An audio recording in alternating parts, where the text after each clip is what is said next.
Chers collègues, Monsieur le Secrétaire général, Mesdames, Messieurs, distingués délégués, Monsieur le Président, au nom du Sénégal, je vous adresse tous mes vœux de succès à la présidence des travaux de l'Assemblée générale. Je remercie votre prédécesseur et renouvelle notre soutien au secrétaire général dans l'exercice de ses charges au service de l'organisation. Depuis notre dernière session, l'état du monde ne s'est pas amélioré.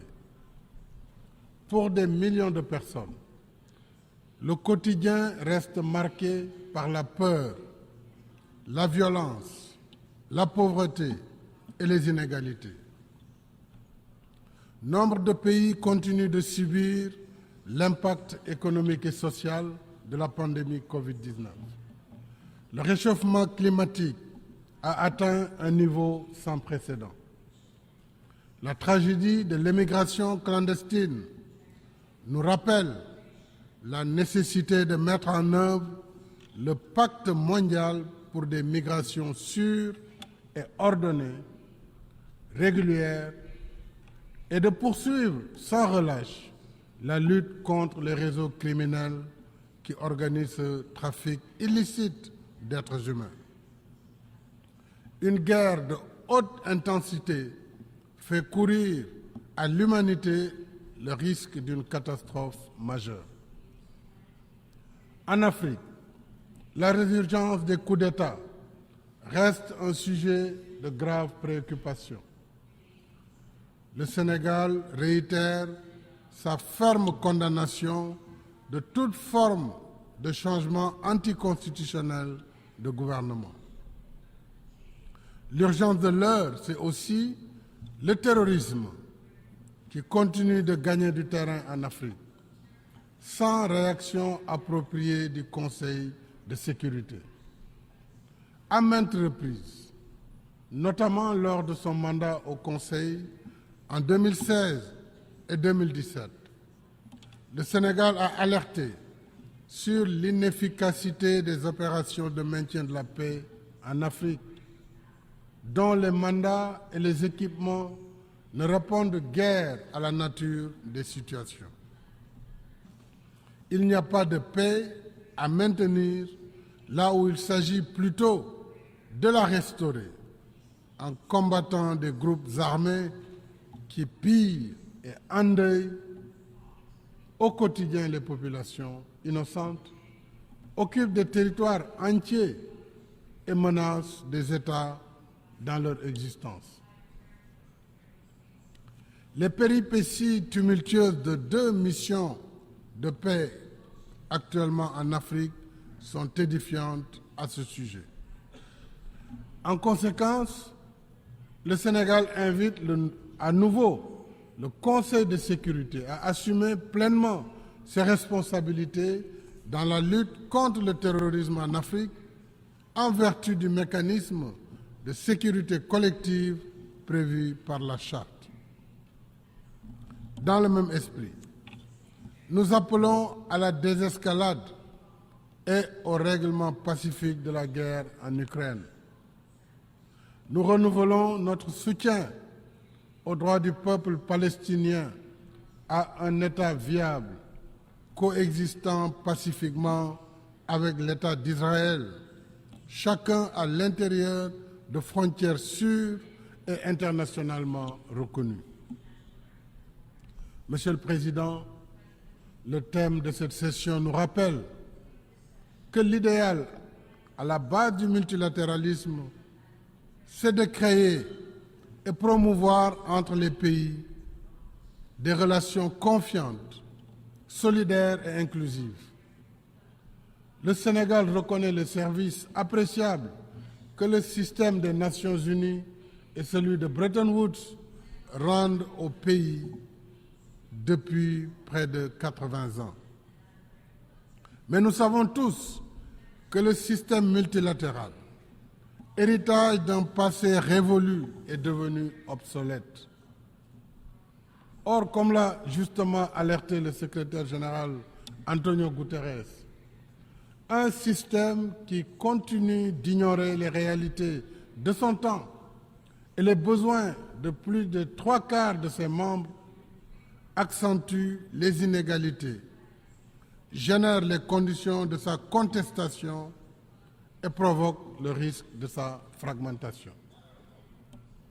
Si nous voulons éviter cette fracture, la sagesse commande de réformer la gouvernance politique, économique et financière mondiale, afin qu'elle soit plus juste, plus représentative de la diversité et conforte ainsi sa légitimité.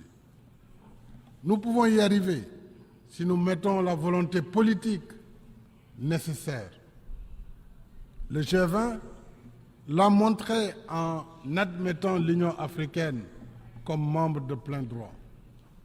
Je remercie vivement les membres du G20 pour leur soutien unanime à cette initiative que le Sénégal avait portée lors de sa présidence en exercice de l'Union africaine.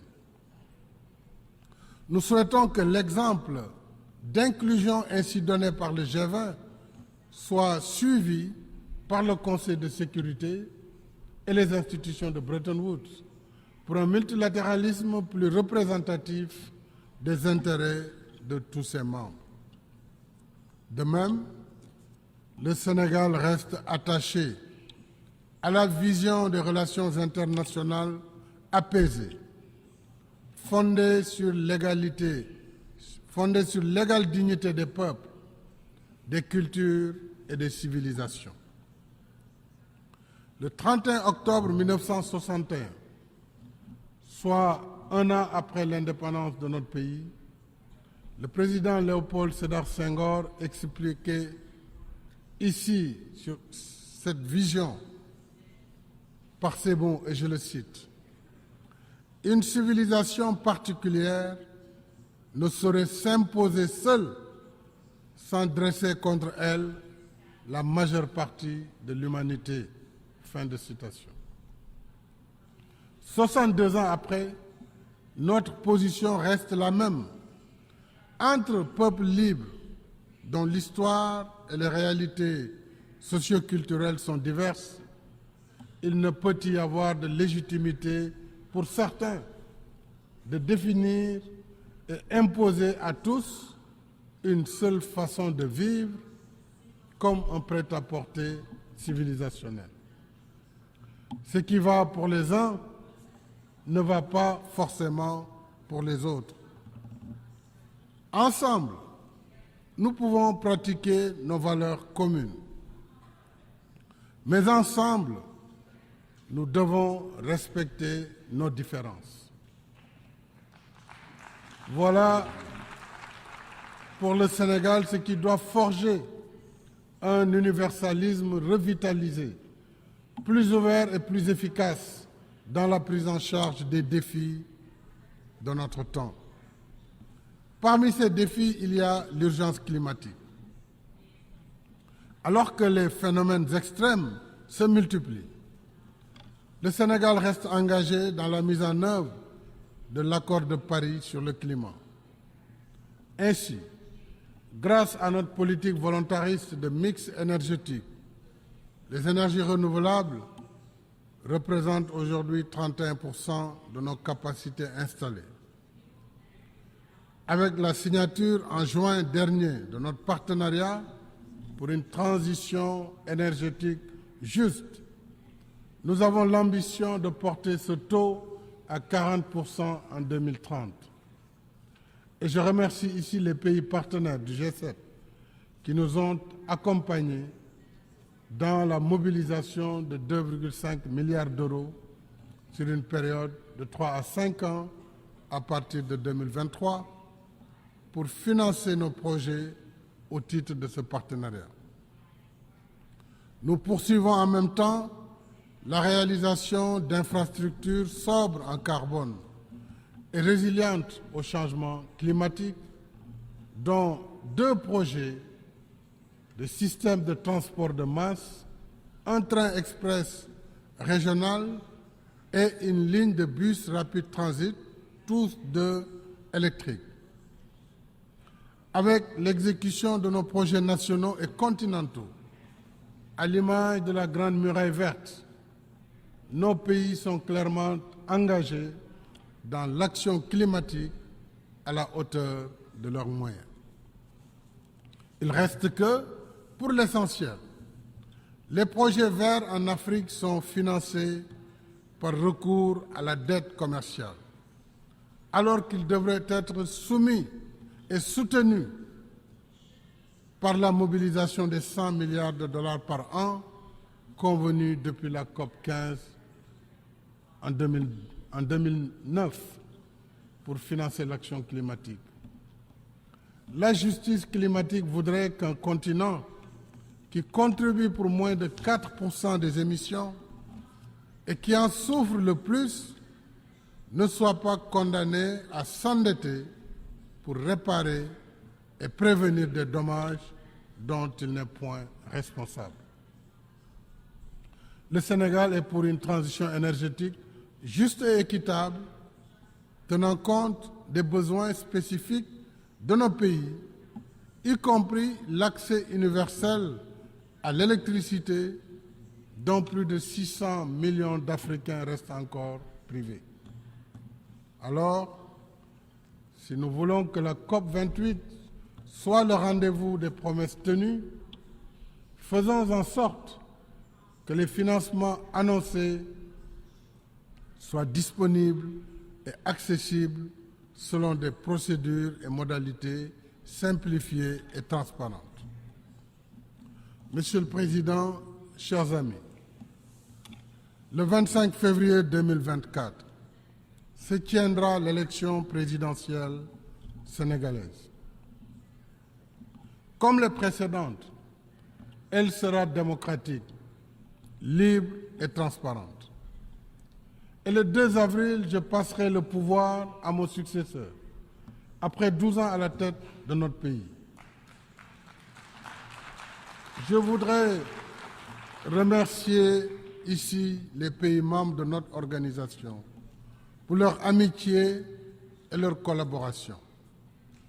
Porter la voix du Sénégal, nouer et entretenir des amitiés dans ce concert des nations où s'harmonisent nos efforts communs vers nos fins communes aura été un grand honneur pour moi.